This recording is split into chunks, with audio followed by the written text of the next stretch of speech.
Now, from a performance standpoint, it doesn't really matter whether your fans pull air through the fins or push air through the fins, but what it does affect is maintenance.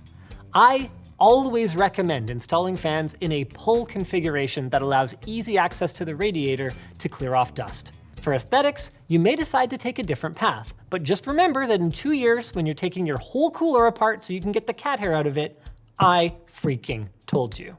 Another important consideration is that AIO coolers are quieter and last longer if the combination pump and cold plate is below the area where the tubes connect to the radiator.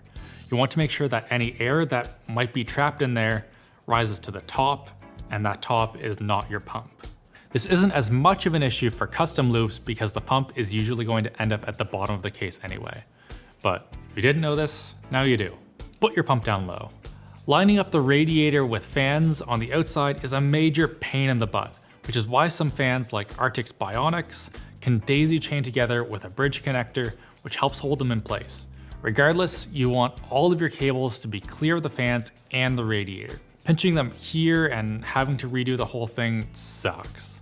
Line everything up like so, and then use these long screws to secure each corner, then the other, and then each corner of the fan until you've got them all secure.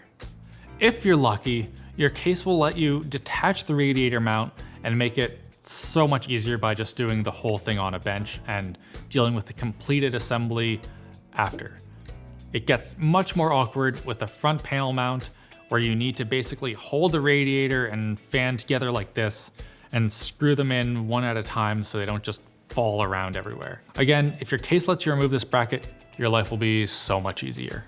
Another key benefit to a pull configuration is that it usually allows you to screw all the fans into the radiator ahead of time, then mount the radiator to the case using these little screws.